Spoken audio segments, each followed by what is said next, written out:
Sultan Rifat Al-Rayyan terjerat kabel serat optik yang menggelantung semraut di Jalan Pangeran Antasari, Jakarta Selatan 5 Januari 2023 lalu. Jeratan pada lehernya membuat Sultan, mahasiswa berusia 20 tahun ini, terganggu kemampuan berkomunikasinya selama kurun waktu 7 bulan belakangan. Tidak bisa berbicara, kenapa? Karena nafasnya hanya sampai di bagian leher atau tenggorokan bawah saja, tidak ke atas. Kenapa? Karena salurannya bermasalah. Hingga saat ini pun sama, saat ini pun masih belum bisa menelan, belum bisa makan, belum bisa minum langsung dari mulut, sehingga harus dibantu melalui saluran yang ada di hidung langsung ke dalam lambung. Versi pihak PT Bali Towerindo, pemilik jaringan kabel tersebut menyatakan tidak ada kelalaian yang dilakukan pihaknya. Pihak Bali Towerindo menduga adanya tarikan dari benda yang sangat keras dan kencang yang menyebabkan tiang penyangga bengkok. Apalagi faktanya, ini kabel ini cukup kuat sehingga itu tidak putus. Ya. Dengan tidak putusnya kabel ini, inilah dasar dugaan kami bahwa ini ada tarikan oleh benda yang sangat keras dan kencang sehingga terjadi sampai bengkok. Simpati untuk Sultan berdatangan. Menko Politik, Hukum, dan Keamanan Mahfud MD meminta pihak penyedia layanan jaringan kabel untuk melakukan pendekatan lebih manusiawi, tanpa pengacara, tidak formalistik, dan lebih personal. Yang penting ini dulu nih, nomor satu sembuh, yang kedua pihak yang dalam tanda petik bertanggung jawab seperti Tower Bali atau Bali Tower itu supaya melakukan pendekatan yang lebih Indonesiawi dan manusiawi gitu. Tidak terlalu formalistik semata, lalu bicara lewat pengacara dengan sangat defensif dan sebagainya. Nggak usah selesaikan baik-baik. Fatih, ayah Sultan Rifat Al-Rayyan, menuntut keadilan atas kecelakaan yang menimpa putranya. Data dan fakta ini kita bicarakan, duduk bersama, kepala dingin, turunkan arogansi, turunkan itu egoisnya.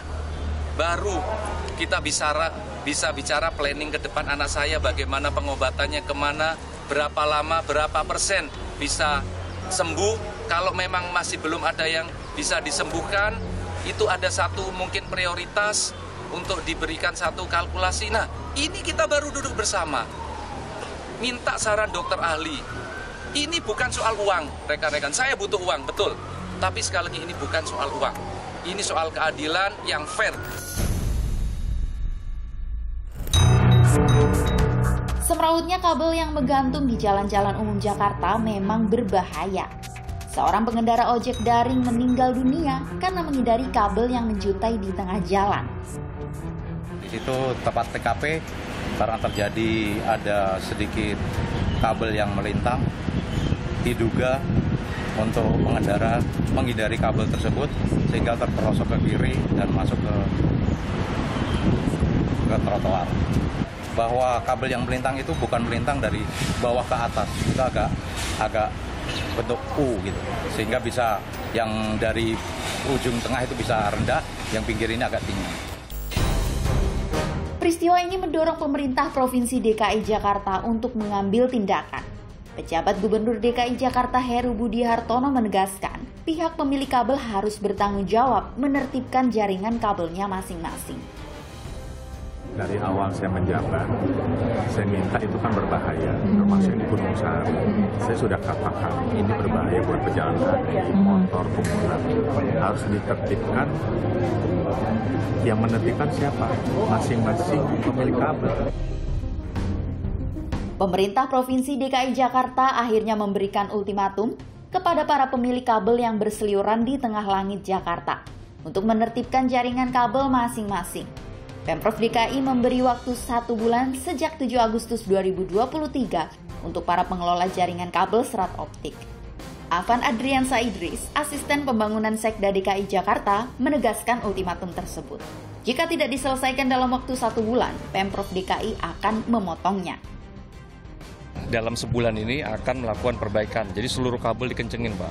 Kemudian yang di crossing ini juga nanti akan dilakukan perbaikan untuk diupayakan turun. Tapi minimal itu ditarik lebih kencang. Nanti kalau sebulan lewat ternyata tidak dieksekusi, nanti baru Pemprov yang akan eksekusi. Sanksinya apa, Pak? Copot semua langsung? Kalau sebulan lewat, gunting.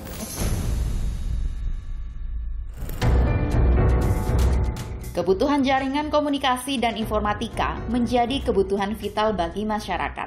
Keberadaan para penyedia layanan jaringan internet cepat melalui kabel serat optik memang tinggi. Penyedia jaringan berlomba melayani berbagai wilayah seluas-luasnya bagi pengembangan bisnis mereka. Keuntungan usaha memang harus diraih. Namun, para penyedia jaringan kabel serat optik wajib memenuhi kewajiban menjamin keamanan dan kenyamanan masyarakat di area publik. Layanan kabel serat optik tak perlu menjerat masyarakat dalam kekhawatiran yang membahayakan, apalagi hingga harus kehilangan nyawa.